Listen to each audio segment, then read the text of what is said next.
بسم اللہ الرحمن الرحیم۔ محترم ناظرین کرام، السلام علیکم ورحمۃ اللہ وبرکاتہ۔ ناظرین کرام، میں ہوں آصف الرحمن اور آج ایک نئے واقعے کے ساتھ آپ کے سامنے حاضر خدمت ہوں۔ محترم ناظرین کرام، جب فتح مکہ ہوئی تو نبی صلی اللہ علیہ وسلم نے جہاں عام معافی کا اعلان کر رکھا تھا، وہیں چند افراد ایسے تھے کہ جن کے بارے میں نبی محترم صلی اللہ علیہ وسلم نے فرمایا تھا کہ اگر یہ غلاف کعبہ سے لپٹے ہوئے بھی ملیں تو انہیں قتل کر دیا جائے۔ یہ لوگ انتہائی گستاخیاں کیا کرتے تھے نبی صلی اللہ علیہ وسلم کے بارے میں۔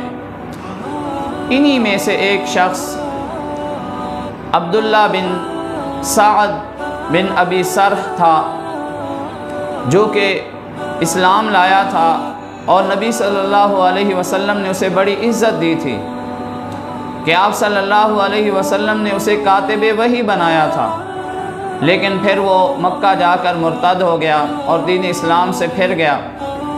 جب فتح مکہ ہوا تو اللہ کے رسول صلی اللہ علیہ وسلم نے اس کے بارے میں بھی فرمایا کہ اگر یہ غلاف کعبہ کے ساتھ بھی لپٹا ہوا ملے تو اسے قتل کر دیا جائے۔ لیکن یہ کمال درجے کا چالاک آدمی تھا، اس نے حضرت عثمان رضی اللہ تعالی عنہ سے جا کر پناہ لے لی اور ان سے کہنے لگا کہ میں اب حقیقی اسلام لاتا ہوں، میں اب توبہ کرتا ہوں سارے کام سے، لہٰذا آپ نبی صلی اللہ علیہ وسلم کے سامنے میری سفارش کر دیں۔ حضرت عثمان رضی اللہ عنہ سفارش پر تو راضی نہ ہوئے، البتہ اسے دوسرے لوگوں سے بچا کر خود نبی صلی اللہ علیہ وسلم کے دربار میں لے آئے۔ آپ صلی اللہ علیہ وسلم کے سامنے جب وہ شخص آیا تو کہنے لگا کہ اپنا ہاتھ بڑھائیے، میں آپ کے ساتھ دوبارہ بیعت کرتا ہوں۔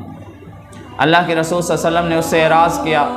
دوسری طرف سے وہ پھر آ کے کہنے لگا اپنا ہاتھ بڑھائیے یا رسول اللہ، میں آپ کے ساتھ بیعت کرتا ہوں۔ اور تیسری دفعہ اور کئی مرتبہ جب اس نے یہ کہا اور نبی صلی اللہ علیہ وسلم نے اعراض کیا تو آخر نبی صلی اللہ علیہ وسلم نے اس سے بیعت کر لی۔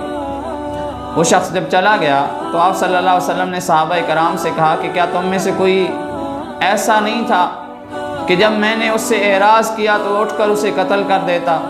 کیا تم نے میرے اس چیز کو نہیں سمجھا کہ میں بار بار اس سے اعراض کر رہا ہوں تو اسے قتل کر دیتے اٹھ کر؟ صحابہ کرام میں سے کسی نے کہا اللہ کے رسول، آپ نے ہمیں بتایا نہیں، ہمیں پتہ نہیں تھا، اگر آپ ذرہ برابر بھی آنکھ بچا کر ہمیں اشارہ کر دیتے تو ہم ایسے آدمی کو قتل کر دیتے۔ یہ بات جب نبی صلی اللہ علیہ وسلم نے سنی تو آپ صلی اللہ علیہ وسلم نے فرمایا کیسی بات کرتے ہو، میں خیانت کرتا؟ نہیں، ایسا نہیں ہو سکتا۔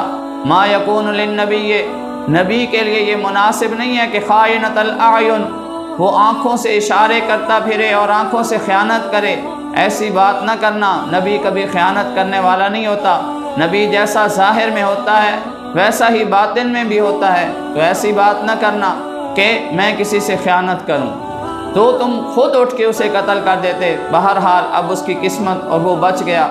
تو دیکھیے محترم ناظرین کرام، نبی صلی اللہ علیہ وسلم نے کیسی صاف شفاف زندگی مومن کو عطا کی ہے کہ مومن کے اندر دوغلا پن نہیں ہونا چاہیے، مومن کے اندر دھوکہ دہی نہیں ہونی چاہیے، مومن کے اندر خیانت نہیں ہونی چاہیے۔